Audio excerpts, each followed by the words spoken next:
So ఒకటి అంటే మొన్న ఈ ఇన్సిడెంట్ ఇప్పుడు మీరు చించడం ఇవన్నీ జరిగిన తర్వాత, మొన్న లెక్కలు ఇవన్నీ జరిగిన తర్వాత మళ్ళన్న ఇష్యూ కాకుండా ఒక రెడ్డిస్ ని టార్గెట్ చేయడం వల్ల టాపిక్ డైవర్ట్ అయింది. ఒక విషయం ఓన్లీ బీసీల గురించి మాట్లాడుంటే బాగుండేది, బీసీలకు అన్యాయం జరిగింది మాట్లాడుండేది. రెడ్డిల్ని తిట్టడం వల్ల వేరే సగటు బీసీలు కూడా హట్ అయ్యారు అని కొద్దిమంది బీసీలు ఒపీనియన్ ఎక్స్ప్రెస్ చేశారు. ఎవరికి ఏం ఒపీనియన్ లేదు.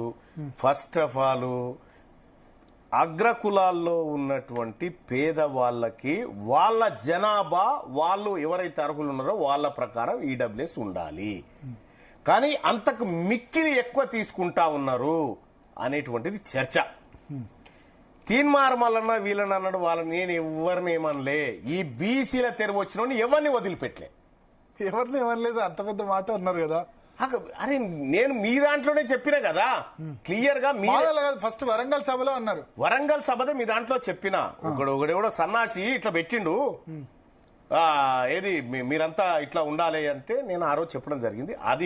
అది ముగిసిన అధ్యాయం. రెండోది ఏంటంటే ఇప్పుడున్నటువంటి పరిస్థితుల్లో మీరు క్యాస్ట్ సెన్సస్ బయట పెడతారా పెట్టరా గ్రామాల వారీగా, ఇది రాష్ట్ర ప్రభుత్వానికి బీసీలంగా మేమందరం అడుగుతా ఉన్నాము.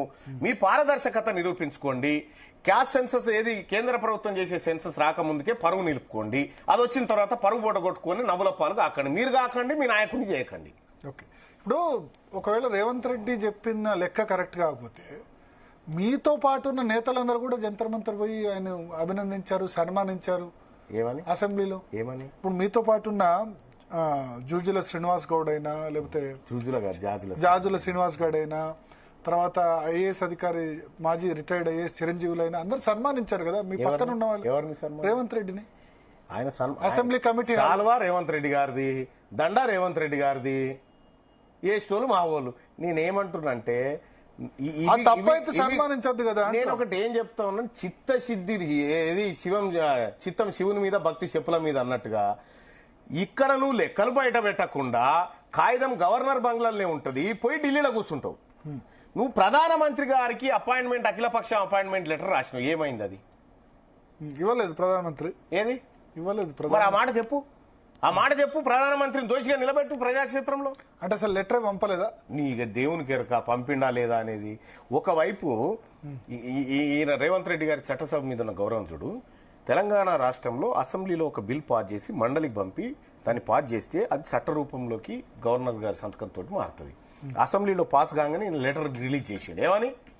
ఏకగ్రీవంగా మేము అందరం అంగీకరించినాం, చట్టసభలు ఆమోదించినాయి, మీరు అపాయింట్మెంట్ ఇవ్వండి. అప్పటికి మండలికి రానేలేదు ఇంకా. అది అంటే ఈ చట్టాల పట్ల ఆయనకున్నటువంటి అవగాహన, ఆయనకున్నటువంటి నిర్లక్ష్యం ఇట్లా కనిపిస్తూ ఉంటుంది. అంటే నువ్వు ప్రధానమంత్రి గారు నువ్వు కావాల్సినప్పుడల్లా కలుస్తాడు, ఈ అఖిలపక్షం విషయంలో ఎందుకు కలుస్తలేడు ప్రధానమంత్రి గారు? మీరే బడే బాయ్ అంటివి పోయి ఆ బడే బాయ్ టైం నువ్వు ఆడ బడే బాయ్ అనగానే రాహుల్ గాంధీ గారికి కోపం వచ్చే, మళ్ళీ గుజరాత్ కాడికి పోయి ఇక్కడ అడిగే పెట్టని అని మళ్ళా కవరేజ్ మళ్ళా కవరేజ్కి దిగినావు. సరే మీ మధ్యలో లక్ష్యం ఉండొచ్చు, నాకు అనవసరం. కానీ నేను చెప్పేది ఒకటే, కులాల వారీగా మా లెక్కలు ఎప్పుడు బయట పెడుతుంది తెలంగాణ రాష్ట్ర ప్రభుత్వం. ఇది మా నుంచి వస్తున్నటువంటి డిమాండ్. ఇప్పుడు నువ్వు చేయకపోతే రేపు పొద్దుగా లాగది. అది ఎట్లా రావన్నా 2026లో కేంద్ర ప్రభుత్వం చేస్తుంది, దానికో మళ్ళీ 6 నెలలు సంవత్సరం పడుతుంది. 2027 వరకు లెక్కలు వస్తాయి.